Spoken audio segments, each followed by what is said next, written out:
nalingi que mission yo et dans les missions ko pambola ba vie abatu pe comme ma délivrance pe comme ma guérison et makile za na vitesse moko na banzoto na biso pe makile za vindengo za wana quelque soit mbinga nyoso koza na soki makila esili okufi na nzela ya makila eza na batu ebele bazwa ba malade ndenge moko pe na molimo. Il y a beaucoup de gens au ba vie na bango beba, beaucoup de gens qui souffrent aujourd'hui. C'est juste parce que a hérité makila ya ba parents na ye et na kati ya makila wana eza na eloko moko malamu na papa azana sida aboti mwana kozana sida mwana na epe soka continuer ko bota mwana wana pa kozana sida Dubaï pour lier ba salité ko bana bamboa. Est-ce que bango pe alliance wana est-ce que ça alliance ba ça l'impact na satana pour na makila komona kaka makambo ezo sala na mokili. Il faut pousser mon Christ ya solo mwana nzamba solo na prière. Oyebi il y a dans ba famille mususu côté na famille bango nyo surtout basala la kinduma. Côté si makila Yesu na makila na ye, makila Yesu est dominé likolo makila wana. Mais ana vidéo surtout lundi bien ozolo ba keno ozana kisi ya sida. Baya a nzamba sana. Yo alembe. Obiki na malade nini? Na malade ya sida. Comment on a? Daniel.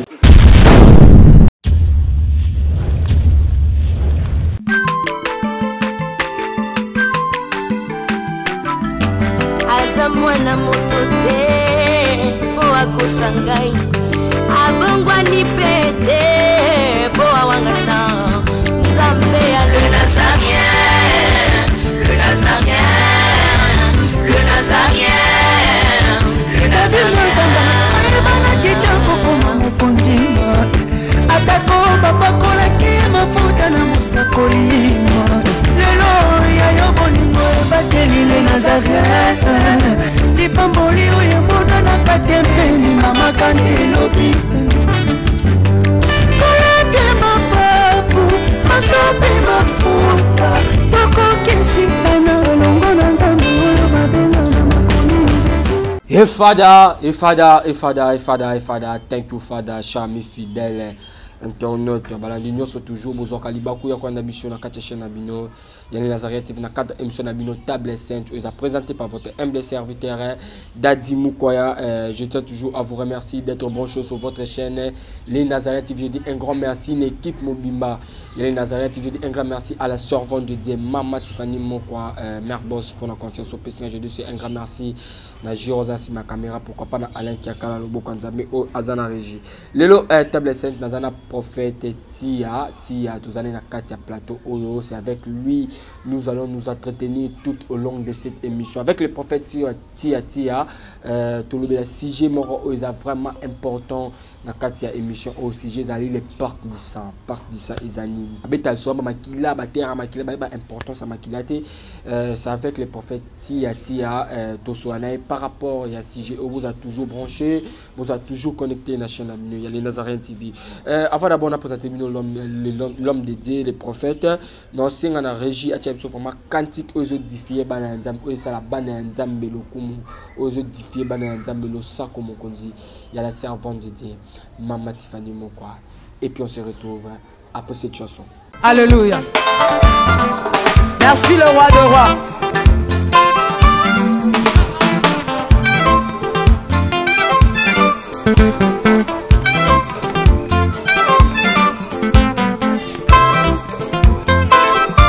Alléluia.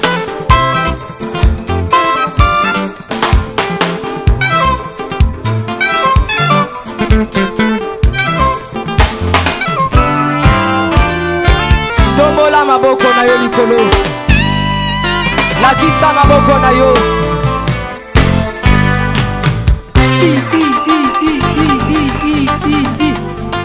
Sakati. Sakati. On y va. Ah. Salaboye. Assis sur son trône. Salaboye. On y va. Assis sur son trône. Encore. Afandi na ngwende na ye. Yesu azaya kofanda. On y va. Assis sur son trône. Afandi.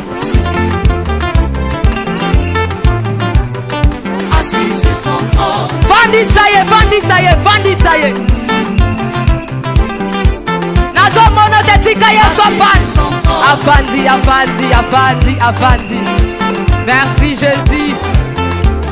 merci Jésus afandi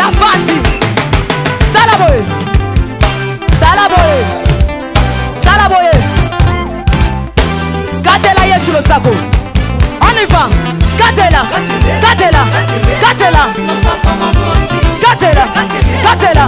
kaka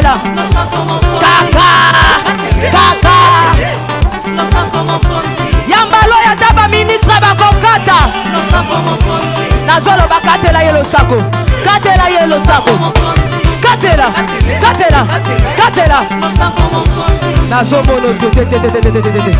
nazomono te sala ngobo dose tolobi ya tour yoka merci tolobi boye yambalo oyo ata ba ministre bakokata ata ba généraux bakosala nini nalobi ata ba ministre bakosala nini ata ba président on y va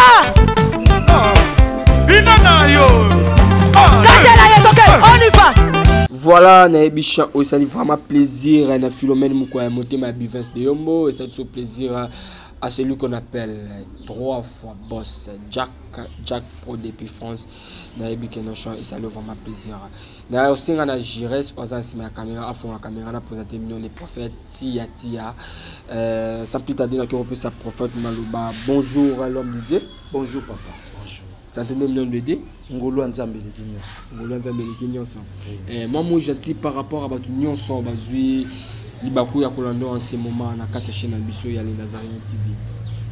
Nzambe ya pambola bandeko nyonso to bazolanda biso na tango na yebi que na nzela émission oyo bato ebele bakopambola mabe bakomona loboko Nzambe.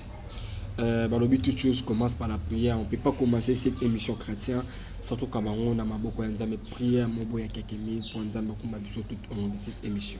Les dieux des esprits de prophètes, les dieux de la Bible, je te prie que le ciel s'ouvre. Papa, nalingi que mission yo et dans l'émission ko pambola ba vie abatu, et comme ma délivrance, et comme ma guérison. Prions nangeza que tout ce qui va se passer dans l'émission le kumu ozonga ga epana. Na pekisi nguya no soto ya molili pe ya moyini satana.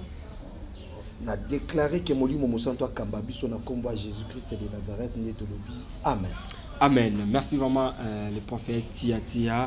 L'homme de Dieu, ça fait vraiment longtemps qu'on les casse sur la chaîne à Bichoté, Bungi, c'était dire quoi, Mikole Belé, aux les catés, silence, aux benga, aux autres, au bunga, on a dire à quoi.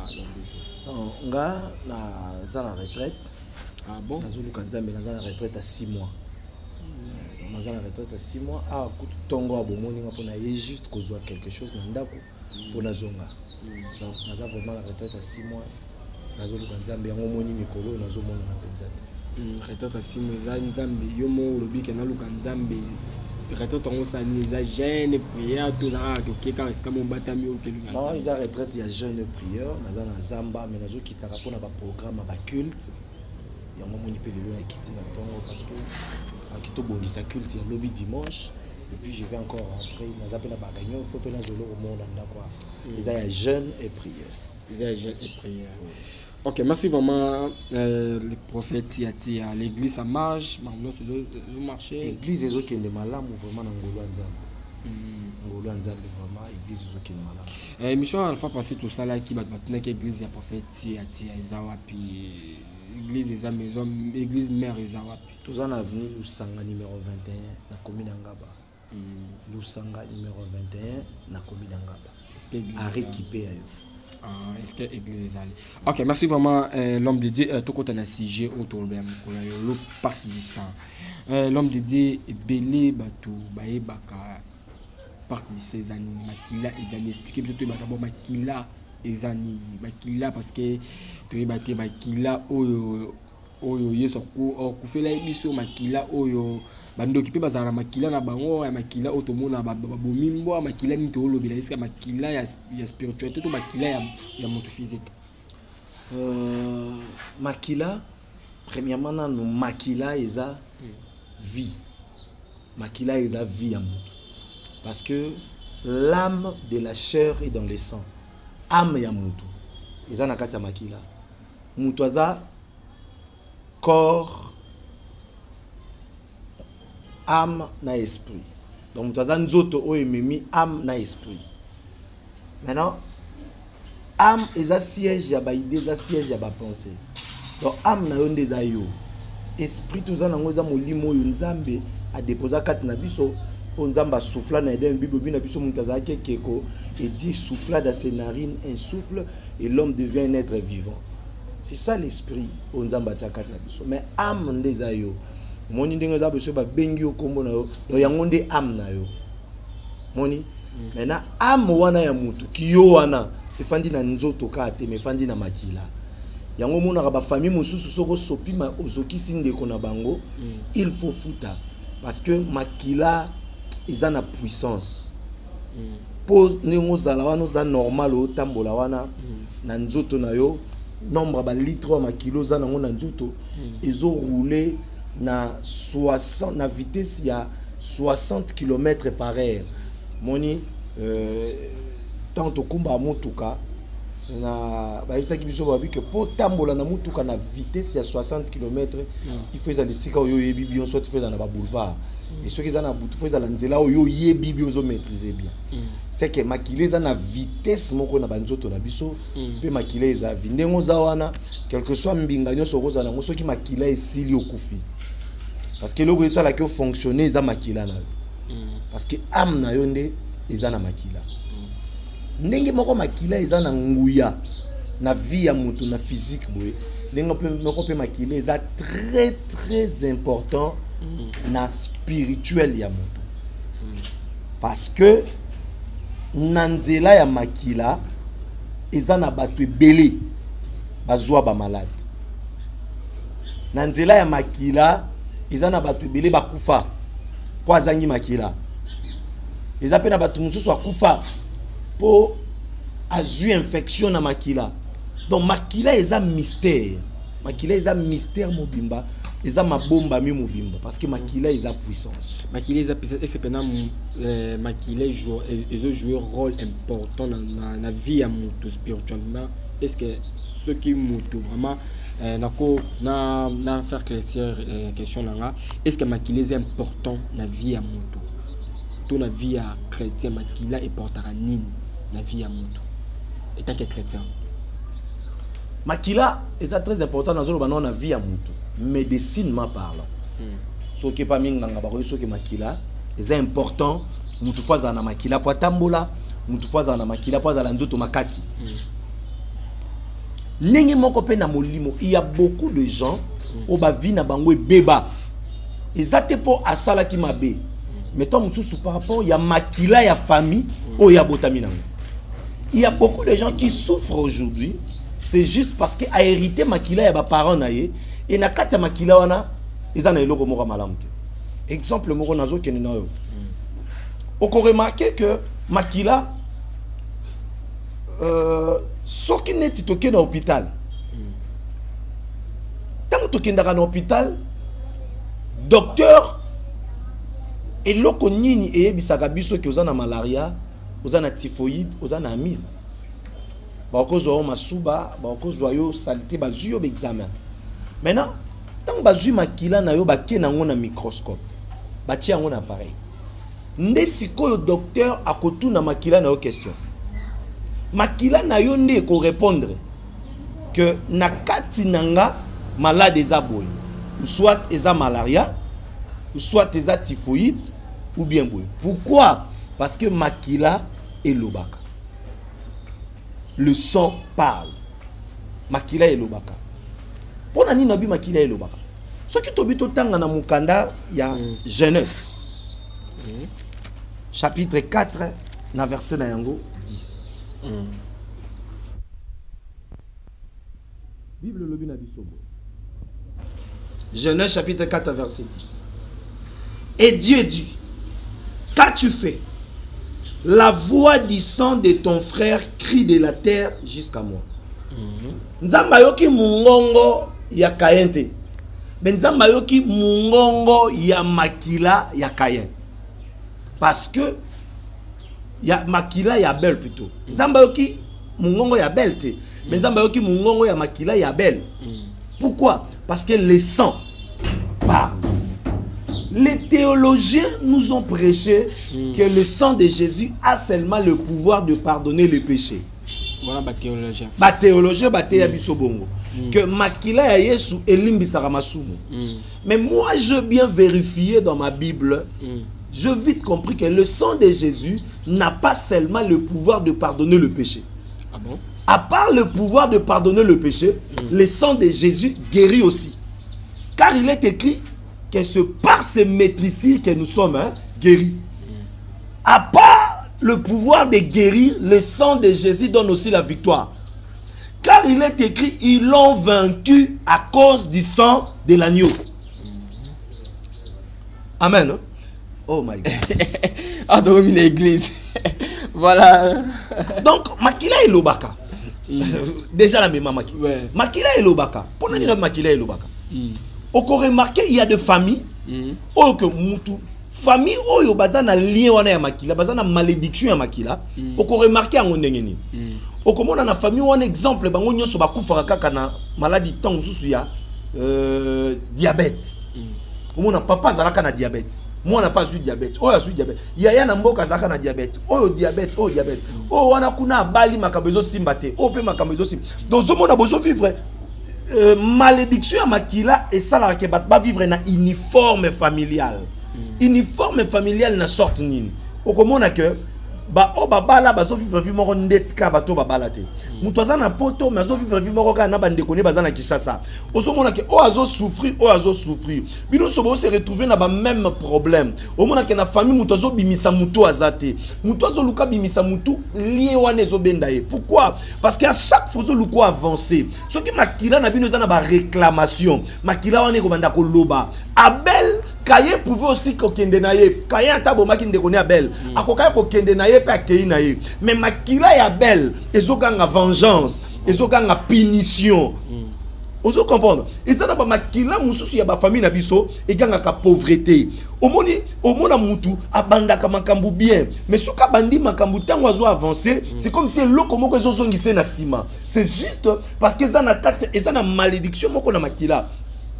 Oh que famille mobimba bateka makila ya famille ezo sala que esprit moko ekota na famille yango nde comment contrôler famille et babilo kwa bongo utaka plus o ko remarquer ton mususu koko na bino moko o asala ki pacte na satana et ateki famille mobimba esprit wana ezo landa batu nyoso bazobotama na makila ya koko wana wane ki parate ke ozala na poto ozala na mboka ozala na pays tozala na pays soko kimi yango awe ekolando esikoza mwana nyonso azobotama na famille na yo atabotami na poto atabotami na États-Unis atabotami wapi du fait que ça même makila na bino automatiquement yé pas kokoma na même problème wana o bino bozo vivre même problème wana o tozo vivre mais et ça pendenge moko na papa azana sida aboti mwana kozana sida mwana na epeso ka continuer ko bota mwana wana pa kozana sida et ça pendenge moko na ba esprit oyo tambolaka na makila mais l'homme de Dieu qui est toujours na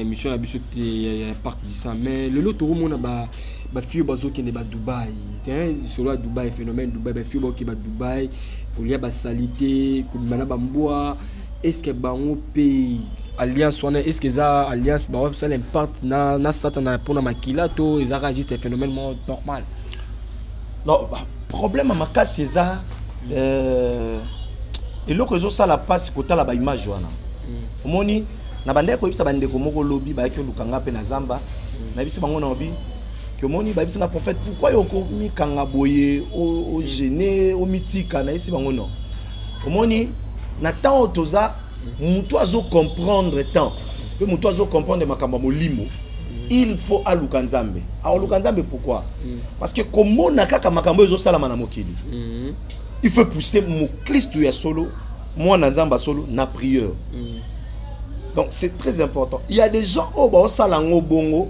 parce que aza peut-être na ba loge moko, aza peut-être na makab moko azo sala po ebiki memelembo. Et ça peut na bato ba sala yango juste parce que azo sala bondumba po na makila na ye. Aza na makila wana ya bondumba. Abotami na makila wana que ebiki yeza na ba famille mususu koti na famille bango nyoso to ba sala ya kindumba. C'est juste parce que na makila na bango eza na bondumba. Ils ont lié wana ya bondumba, esprit wana ya bondumba. Ndezolanda mutu nyoso azobotama na famille wana. Mais l'homme de Dieu totala a obetali solo makila lelo notre pays RDC ezotambola bien te batu bazo souffrita conjeteur ya mboka. Tout ça lelo batu avant mutu a réussi na bifo abunda na makasi tout mboka zo marcher bien te batu tout bazo na kati ya mboka na biso. Est-ce que ezaka basé na makila, ezaka basé na ba lien familial ya makila bondoki na kati ya mboka na biso? Il y a des choses qui se passent dans notre pays maintenant. Et ça, Babylone, quoi, pacte, yakala, ou salama. Mais na biso to komi ko vivre, yango to komi ko subir ba conséquences dans. Moni, tant que tozolo belangouya ya makila, na ça qu'on a deux bi. Et ça, na barrière parents na biso, soit ba parents na biso, ou ba sala ba pacte moko maléfique, na satana. Tom sou ba sala ba pacte ya makila.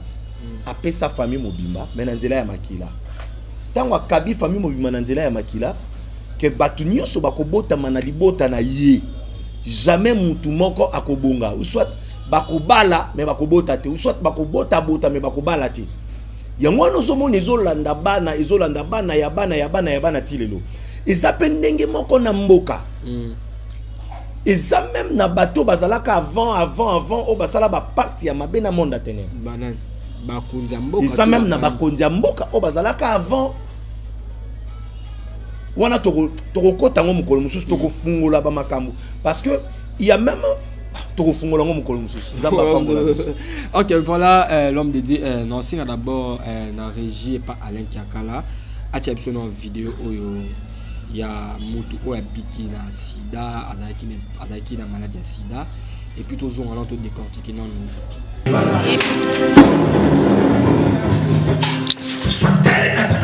au nom de Jésus, Marabusana, na bikisi au cycle.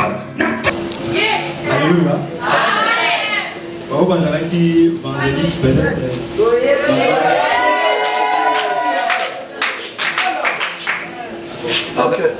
Nazaki problème moko nasalaka Gillette nazokaka oke mutu wana azaki na sida na zwaka mpe lobi nazwaki grâce et non vendredi nazwaki grâce basembele pour ngai lobi samedi na un hôpital na sasi test par lobi que c'est déjà.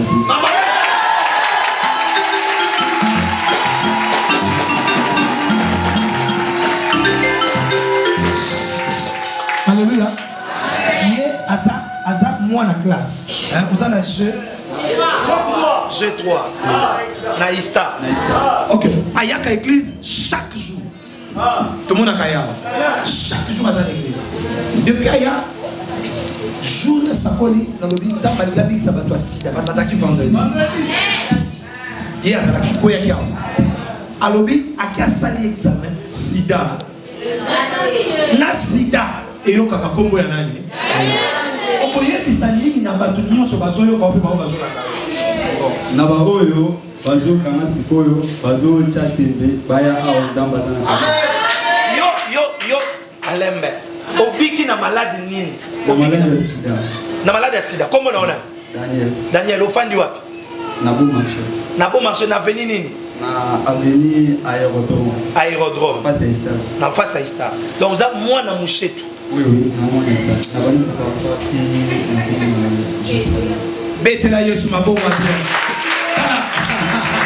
Betela Yesu maboko bien. Voilà l'homme de Dieu tu connais l'image de délivrance de Simon église. Mutabiki na maladie ya sida, azoki sida na Gillette. Est-ce que et l'eau qu'on est avec lien ya famille ou c'est ngaki que non il faut mutu azwa maladie ya sida na nzela ya Gillette tu as na ngora effet monde naturel. Non, Babylone comme mususu ezala lien te. Babylone mususu cause les imprudences na yo. On comprend? Exemple mutu mo akatisi makadam mabe ba tout na mutu que ça li en famille te eza liente eza a salinde azaki de prudent atali bien te neti mwana mobali wana eza te kaza lié on comprend mais du moins eloko s'appelle singa na témoignage eza nini parce que makila na ye ezui virus ezui malade mais to côté si makila yesu na makila na ye makila yesu est dominé likolo makila wana mais ana vidéo surtout la ndi bien ozolo ba ke non ozana kisi ya sida mais kisi ya sida so tali bien ti le ba docteur ebele ba tikalo misa kisi ya sida te kisi ya sida nini ozolo ba kozala ngo bikisi problème makasi eza nga na bikisi ete mais muta bikisi eza Jésus Christ de Nazareth o nazana parce que nga personnellement na ba témoignage non so ba bayokaka non natikala ko bikisa ta mutu moko te na yo le besoin kisi ya sida te oui kisi ya sida nazana ngo bande ko nyoso tu yo za na sida omoni que okomi déjà na suka obimi ba okomi déjà na betap nyoso ya suka ya sida lingeli ayo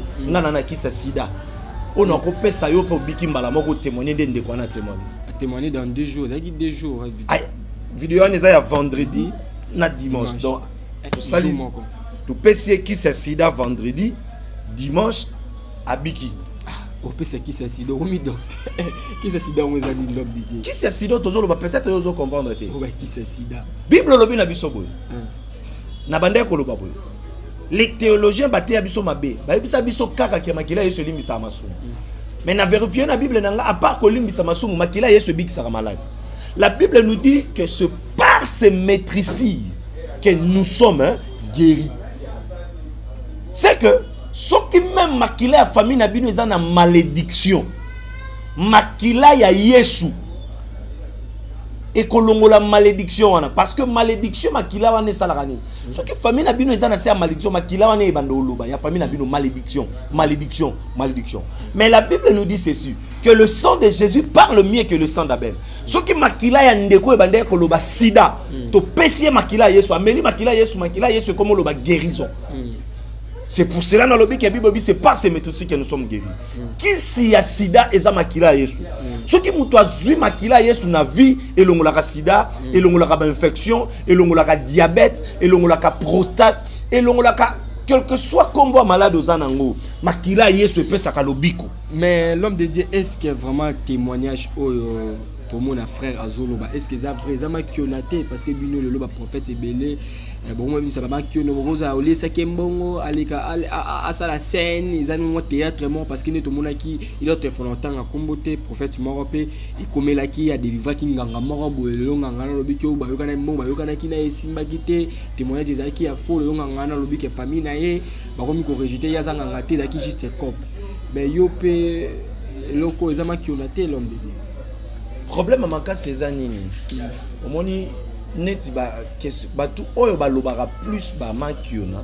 Ba ngoni mbaka na maîtrise dango ba omba ndé ba sala ngo. Omoni tango muto oleka olobake makiona c'est que yemoko muto na abimisa kombo wana. C'est que yemo mutando sala ngo et puis ba to ba expliquer ngo bien na TV. Ba ngo moko peka muto ba sala ngo. Vous comprenez? Parce que après c'est une adresse na ye. Hein? Tant on mutalobi que naza moi na Ista na fana na Vélodrome alobi en face juste ya Ista après sina kombo na ye elongi na ye yango wana balati si masque te elongi ne yango wana omoni za témoignage ya vendredi dimanche azali na resepela jour mususu to ya na église hein ceux qui to ya na église okomona bato nyoso tuto bando ya na ba image ba témoigner okomona bango na église parce que eloko comme ça eloko bana nzambe ba comprendre te zaneli. Comment est-ce que mutabiki na malade lelo lobi ayete Moutoua, nous avons na sida. Après le bébé souté, c'est impossible. Même si le bébé a payé qu'il y a mon analyse souté.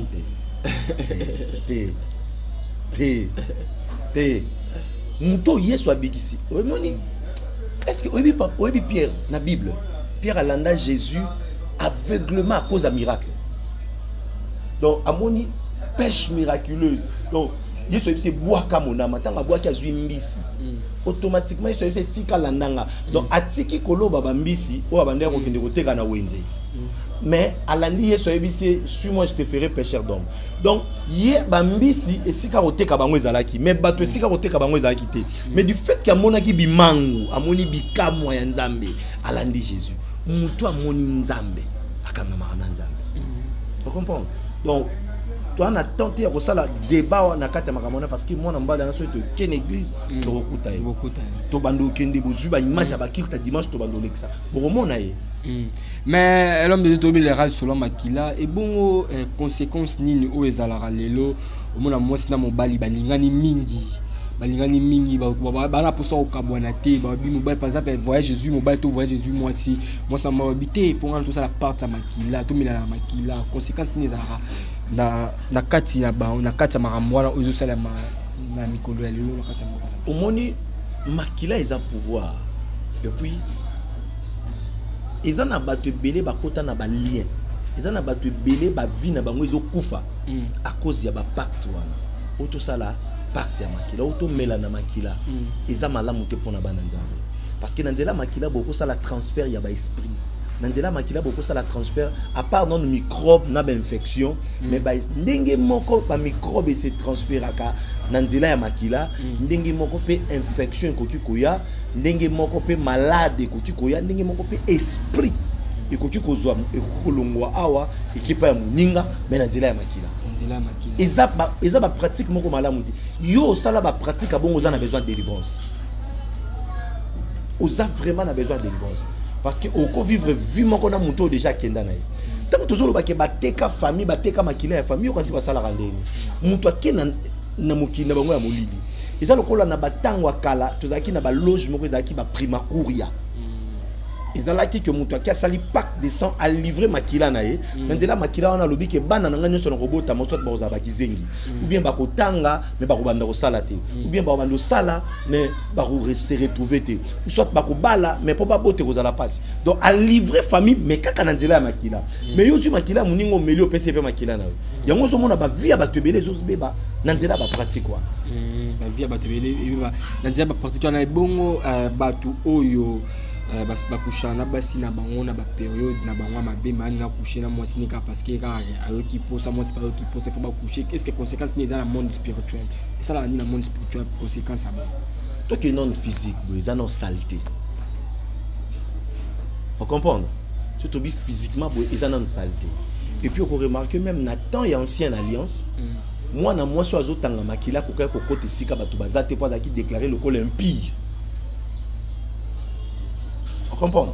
Donc ils en ont nous vraiment saleté tant yo moni ils a saleté de non ba conséquence dans le monde spirituel le ni ça la ma ils en a conséquence mon côté dans le monde spirituel mais parce que le commande normal yo me wala million na physique mais ce que dans le monde spirituel parce que il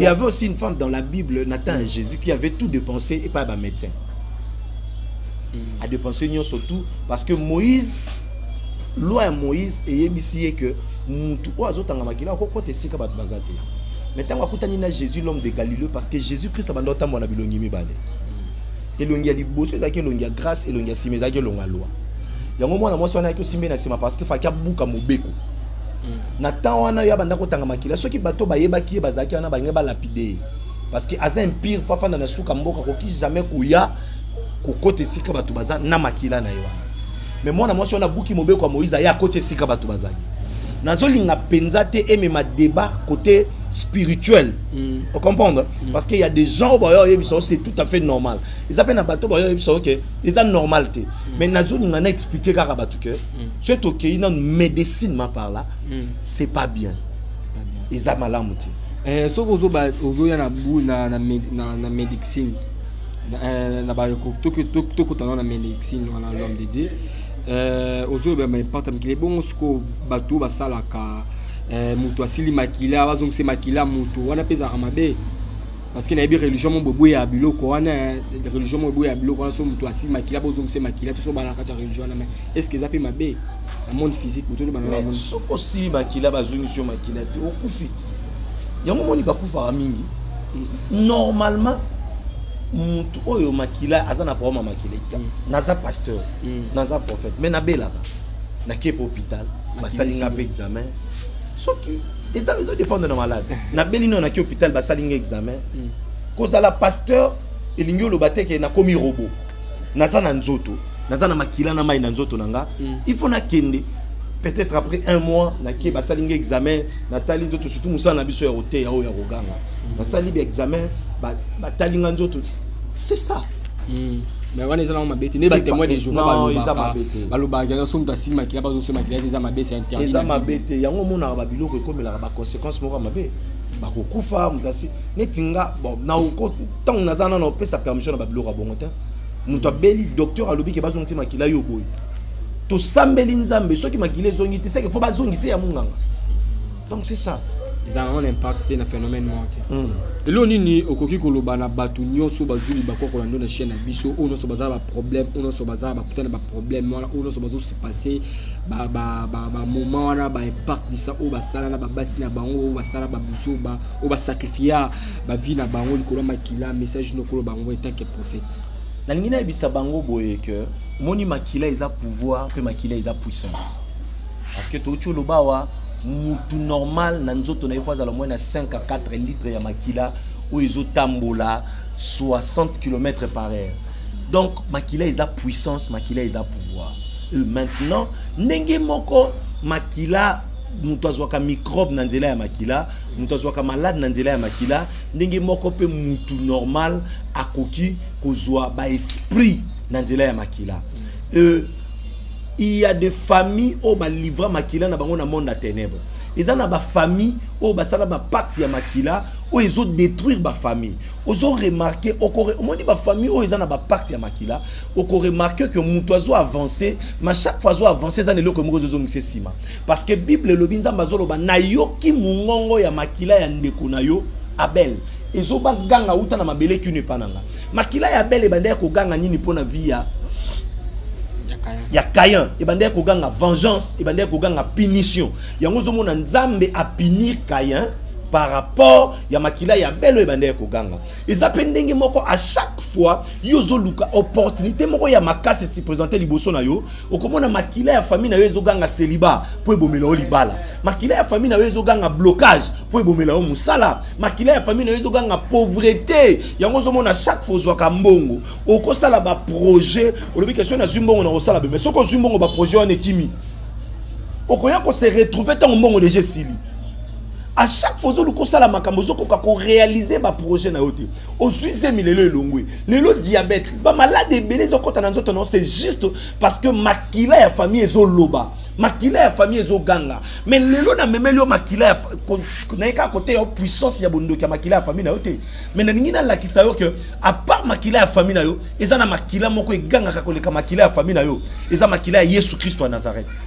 Ce qu'on continue makila ya Jésus-Christ na vie na yo, ils sont capables de couper sa solution na ba problème o yo zanango. Makila ya Jésus-Christ ils sont capables de changer makila na yo. Na memelio makila Yesu ebiki saka sida. Omoni nde kwa zaki na sida nzamba biki se nanzela ya makila ya Yesu. Na ebite makila ya famille na yo eganga ni, eganga diabète, ezoganga célibat, ezoganga pauvreté. Makila ya famille na yo ezoganga blocage. Makila ya famille na yo ezoganga stérilité. Makila ya famille na yo ganga chômage. Mais na memelio makila ya Jésus-Christ. O eganga ka aba père. Makila ya Jésus-Christ. O ekomema ngolu pe ekomema guérison liboso na yo. Yo zolandanga oza malade. Yesu Christ Masia aza capable de kobikisa yo. Yo za na problème moko zo mona makamezo concerné au numéro na nga yango wana. Plus 243 84 087 52 21. Plus 243 84 087 52 21 kobengo kozwanga toko sambela et makila Yesu ko changer makila ya famille na. Tika nzamba pambola biso. Mais l'homme de Dieu mutuna soke zali avant to kabwana na yo a obeta sur phénomène makila to aka toujours na makila. Lelo phénomène oyo salama na kati ya mboka na biso ya basali ya nzambe oyo bakomi ko se remarier baboyi abasi na bango ya liboso bakomi baboyi mwasi na ya liboso aki a se remarier or que la Bible epekisa biso divorce le but que non soki mobali o divorcer na mwasi ozela mwasi to mobali moko akufa posa ni o se remarier mais lelo basali ya nzambe bakomi se remarier mais basi na bango na bazali. Est-ce que ils ont un lien ya makila ou ils ont ba famille na bango to ils ont juste lien ya ba évangile ya ba ine oyo bazara liboso selon ba évangile yango ne ezo rattraper ya mikolo auto lombi. Mon frère, écoute, je vais te dire quelque chose que au moni tu peux être au cause en mosali nzambe mais tu es lié. tu peux être serviteur de Dieu, mais bah réclamation, bah esprit ils ont réclamé. Soko ozamo sale nzambe, soko botami na famille obundumba ezali. Soko okati lien wana ya kindumba te réclamé. Bible na biso na mukanda Luc, il y avait une femme qui était une fille d'Abraham que Satan tenait liée pendant 18 ans. Femme courbée à côté sika Jésus bandarote. Abik yeso abiki siye. Batu bazaki balobi comment est-ce que lelo mukolo saba yo obiki sa muto. Yeso esi bango bino bofungola kabampunda na bino na singa mukolo saba. À combien plus fort cette femme qui est une fille d'Abraham. Donc baloba fille d'Abraham que Satan tenait liée. C'est kazaki na ba lien pendant 18 ans. Yamakilate azaki liée pendant 18 ans. Elle était courbée pendant 18 ans. Yeso obi Satan na mutakangie mais elle était une fille d'Abraham. Donc, elle était une fille d'Abraham, elle a une alliance à Nzambe. Donc, ceux qui n'attendent à Biso, ils sont chrétiens. Ceux qui n'attendent. Mais Satan a kangi. Problème à ma casse, tu peux être là au Sambe. Ils ont un lien en famille, ceux qui ont Katiangote Rolanda. Babylon, quand on est dans Babylon, ceux qui n'ont pas de famille. Il a dit une église. A comme si bateau, il soit coupé dans les coulous, soit comme si bango basinaye. On comprend papa. A comme si bango basinaye, il y a un moment où le loi zakina maman pasteur, ndana yamba pasteur moko, yamba sœur moko, prophète na longue église à pasteur wana. Na tunyo longue pour abio pasteur à côté na côté na bureau pasteur sanga moko moi nanga okufa na obala o. Siko yo comment est-ce que pasteur olinga moi sino ka akufa avant yo pour yo bala sœur. C'est ba pasteur nyonso o bas passer mai bala ba lien ki ndumba ya famille na bango. Il y a des gens au bazana ba lien ki ndumba ya famille na bango. Ils appellent na batu mususu oyo a osala ngo par rapport ya ba loge o à côté. Oyebi batu mususu ba se remariera pourquoi? À côté na loge moko boye. Aomona ke mwasi na yazane na ndako. Akoko fandisa biloko wana te. Po biloko wana fanda bien fo mutu mususu andima zwa yango. Ndio moni ayebise soko ndimi ozwi soki te to kabwani. Yango mona pe basi po batela ka Yesu, po batela ka musala nzambe. Moya loba vérité ezate. Kende ko tuna bana basi oyo batu ba se remarier okomona ke basi na bango baboya bazana ba secret ya koloba. Mais moya ba loba ezate pour l'intérêt église. L'intérêt église. Ok, merci vraiment l'homme de Dieu. Et nous sommes arrivés à la fin de notre émission. Mot de la fin. Par rapport à le message nous repère ça là-dessus. Que malgré aux en lien à Makila, malgré la réclamation à la famille, ils ont un combo moroté qui combat Yesu nanguya. Malgré les démons à la famille, malgré malade aux anango, Bibobi devant le nom de Jésus, tout genou fléchira et toute langue confessera qu'il est Seigneur. Tala nangina biso papa, nangina biso maman. Ozola nangana tango ndeko nanga mwasi ndeko nanga mobali. Que Yesu azali kolo malade, no Yesu azali kolo ba problème nyo sur la famille na bino. Pe makila ya Yesu elobaka koleka makila ya bondoki ya famille na bino. Quel que soit famille ba teka yango na bondoki. Quel que soit ba pacte ya makila et salama na famille. Jésus-Christ de Nazareth aza capable ko kangola yo pe apporter sa solution. Na bande ko bisa ndeko moko na lobi ba problème no soza nango pose la solution eza simple. Eza ka foko ma membre à famille parce que il y a des choses oyo Yesu Masiya apesa ngo ka pa ba ta famille na ye. Na tanga verset moko Bible lobi mutu oyo aza incapable ya ko gérer ndaku na ye bien, ko azozwa soin ndaku na ye bien taza plus qu'un infidèle. Mutu lobi ngo za nzambe za maloba ya nzambe. Mais na soki neti ngana ko kozwa soin ya famille na nga bien te ndaku na nga bien te Bible na za plus qu'un infidèle. C'est que soko komi membre ya famille ya Jésus, Jésus a kozwa soin na yo bien. Problème à ma casse ya vie ya mutu za pesa Jésus vit na yo lokola nkolo pe mobikisi. Na ningi na sambela pona ndeko oyo alobi ke na moni ke vi nanga ezotambola bien te mais naza na Yesu te na ningi na pesa Yesu vi nanga. Et si kozwami na ningi ka koloba malobo na sima na ngai. Kolo Yesu. Kota na motema na ngai. Tambwisa vi na ngai. Satana na boyo na misala na yo nyonso. Lelo kombo na ngai ekomami na buku abomoyo. Molimo mosantu pesanga makasi ya kobanga nzambe na kombo na Yesu. Je veux maintenant prier. Père, na ochote ya maloba na yo. Papa na bonde mutu nyonso alandinga. O apesi yo vi na ye lelo. Molimo mosantu pesa ye makasi ya kobanga nzambe. Yo muto convaincre kabiso sur le péché. Banda ko rappeler sur le péché. Na ningi lelo kombo amoko na moko kota na buku abomoyo. Po mokolo yo ba mona kembo na yo. Na bonde li pona ndeko aza malade. De quoi ça a problème? Ndenge nazo bonde la mutu soza malade azwa solution, azwa guérison dans le nom puissant de Jésus que j'ai ainsi prié. Amen. Nzamba pambola biso, nzamba pambola biso. Yo oyo oyambi yesu kende luka église o basambelaka Jésus Christ de Nazareth o ba invokaka Jésus Christ de Nazareth o se faire baptiser et kozala lipamboli bandeko baza na besoin prophète tia naza vraiment libre pona kosambela pona yo plus 243 84 087 52 21 plus 243 84 087 52 21 Nzamba Pambola de Nazarien TV, Nzamba Pambola Mama Tiffany. Ok, voilà, nous sommes arrivés à la fin de notre émission. C'était votre humble serviteur Dadi Moukoya. Je dis un grand merci l'équipe Mobile Nazarien TV. Un grand merci à la servante de Mama Tiffany Moukoya pour la confiance au PSN. Je dis un grand merci. La gérance aux anciens ma caméra. Tout comme vraiment la souka émission la bino numéro prophète des affiches. On a beau bien prophète Bozoaé. On est toujours dans le bas, toujours. Bafwa, bachala, vite à Mikole. On se retrouve à la prochaine. Bye bye. Aza mwana moto te po akosa ngai abongwani pe te po awangata Nzambe ya le Nazarien, le Nazarien, le Nazarien, le Nazarien. Ebana kitoko koma mokondima atako babakolaki mafuta na mosakolima lelo ya yo bolingo ebateli le Nazareth lipamboli oyo emonanaka te mpeni mama kandi elobi koleke mapapu masopi mafuta tokokisikana elongo na Nzambe oyo babenga na makomi